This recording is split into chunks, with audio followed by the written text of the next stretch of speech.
العزة عما يصفون والسلام على المرسلين والحمد لله رب العالمين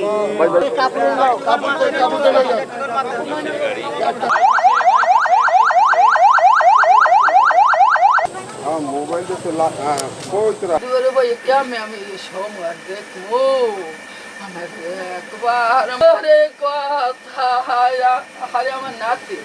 নরপিশাচের চোখ থেকে আমরা আমাদের বোনকে রক্ষা করতে পারিনি। এটা আমাদের সারা জীবনের জন্য শিক্ষা, আমাদের বাংলাদেশের জন্য শিক্ষা। আগামীতে আমাদের কোনো বোনকে যেন আমাদের আর এভাবে না হারাতে হয়, যেন আমাদের হৃদয়ে রক্তক্ষরণ আর না হয়। আমরা এই ঘটনাগুলোর কোনোদিন আর পুনরাবৃত্তি চাই না। এ কারণে আমাদের জায়গা থেকে অন্তর্বর্তীকালীন সরকারের কাছে একটাই চাওয়া যে আমরা কিছুদিন আগে আমাদের ছোট্ট বোন আসিয়াকে হারিয়েছি, আজকে আমরা আমাদের আরেকজন বোনকে হারালাম।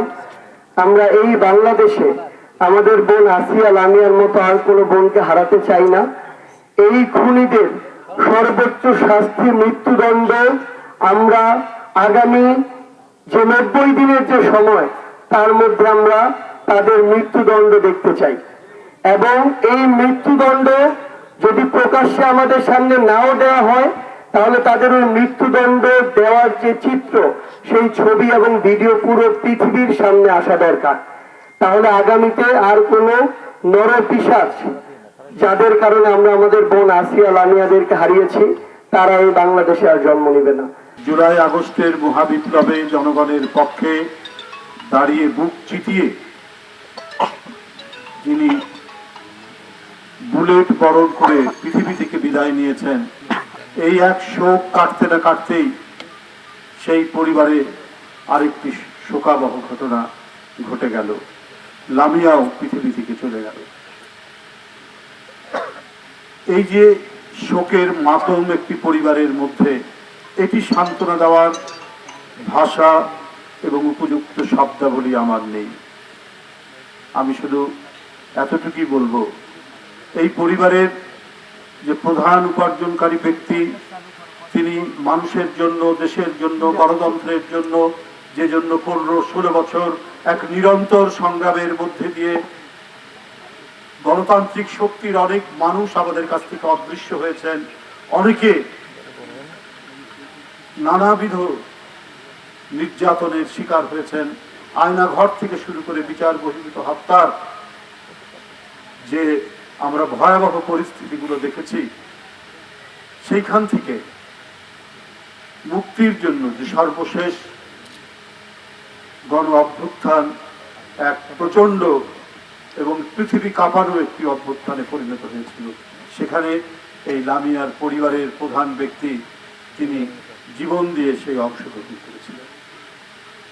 তার সেই যে অবদান, এই অবদান একটি গ্রামের একজন ব্যক্তির একটি ছোট্ট অবদান নয়, তার অবদানের মধ্যে দিয়ে গোটা জাতি নিষ্কৃতি পেয়েছে এক ভয়ঙ্কর জগদ্দল পাথর থেকে।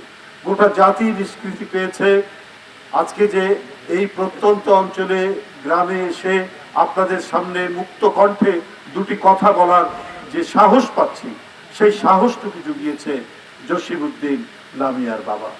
সেই কারণ তাদের মতো আরো অনেকে আত্মদানের মধ্যে দিয়ে আজকের এই মুক্ত পরিবেশ আমরা পেয়েছি।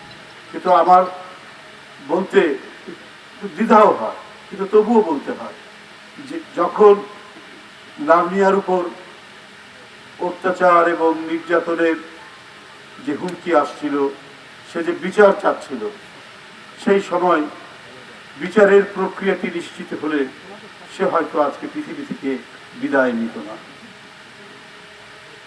তাই যে জন্য এত ছাত্র তরুণের জীবন চলে গেল, যে বিষয়টি নিশ্চিত করার জন্য ছাত্র শ্রমিকরা তাদের জীবন দিয়েছে,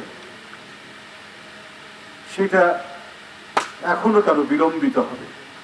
অর্থাৎ আইনের শাসন এবং ন্যায় বিচার একজন মানুষ ভুক্তভোগী হলে, একজন মানুষ সমাজে কারো দ্বারা উৎপীড়িত হলে, নির্যাতিত হলে, সে যদি বিচার প্রার্থী হয়, সেই বিচারের প্রক্রিয়া কেন বিলম্বিত হবে?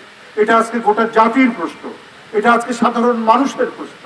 লামিয়ার তার যে পৃথিবী থেকে চলে যাওয়া, তার এই যে মৃত্যু, এর মধ্যে দিয়ে গোটা জাতির সামনে একটা বড় প্রশ্ন হয়ে দাঁড়িয়েছে যে জন্য 5ই আগস্টের যে মহাবিপ্লব ঘটলো, সেটা তো কিছু না, সেটা হচ্ছে আমরা গণতন্ত্র প্রতিষ্ঠা করতে চাই।